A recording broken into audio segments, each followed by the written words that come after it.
This is where language grew up, not in the scramble for daytime survival, around the fire, in the dark, when there was finally time to imagine.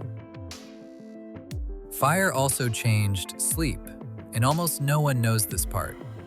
For most of human history, before artificial light, people didn't sleep in one 8-hour block. They slept in two separate segments, a first sleep, then a period of waking, then a second sleep. What happened in that middle of the night waking period? They sat by the fire, they talked, they reflected, they made decisions. Sometimes they prayed or performed small rituals. The fire was the reason it was safe to be awake in the dark. 8-hour consolidated sleep is a product of artificial light and the Industrial Revolution, not biology, not nature. Your body still carries the ancient rhythm. If you wake in the middle of the night and can't fall back asleep, that's not a disorder. That's the old code, still running, waiting for a fire that isn't there. Now let's talk about fear.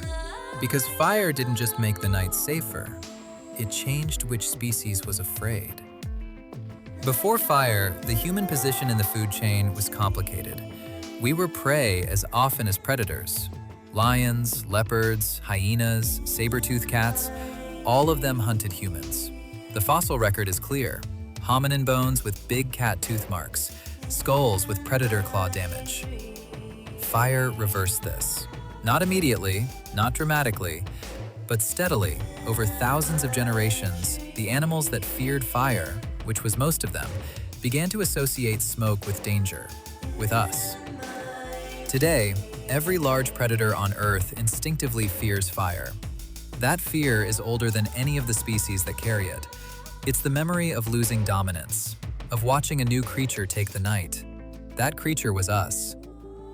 And fire changed the body itself, in ways that are still visible in you right now. Human jaw muscles are weaker than those of chimpanzees. Our teeth are smaller, our molars less powerful, our gut bacteria calibrated for cooked food. There's a genetic mutation, shared by virtually all modern humans, absent in other great apes, in a gene called MYH16.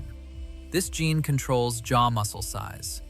In our ancestors, it was large, powerful, built for grinding raw, hard food. At some point, roughly 2.4 million years ago, it was switched off. Smaller jaw muscles meant less bone pressure on the skull, and a skull that could expand. This may be one of the earliest biological signatures of the cooking human, long before the first fire pits archaeologists can find. But here's what makes fire truly unlike any other tool in our history. It wasn't just a tool, it was a social technology.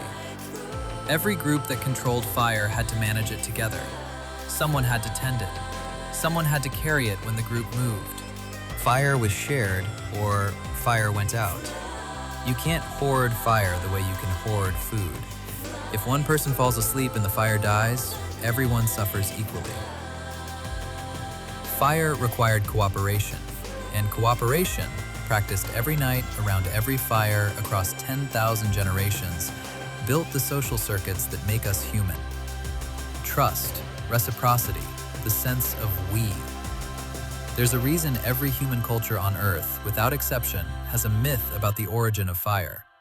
Prometheus stealing it from the gods in ancient Greece, the Cherokee story of the water spider who carried fire across the water in a bowl woven from her own body, Aboriginal Australian stories of the first flame. Every culture remembered this moment because every culture understood at some level that this was when they became themselves. Now here's something that will change how you see your own nervous system. In 2014, researchers at the University of Alabama exposed participants to videos of fire.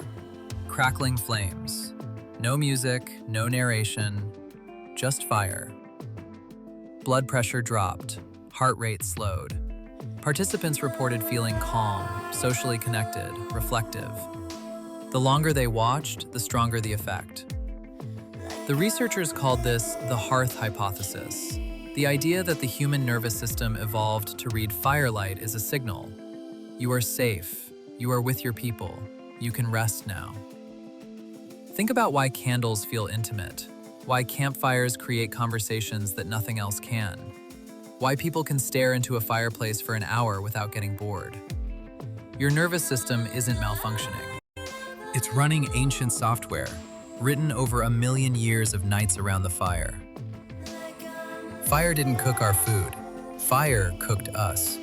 It grew our brains, shrank our jaws, extended our nights, created our language, made us apex predators, and wired into our nervous systems a response to flame that no amount of modernity has erased.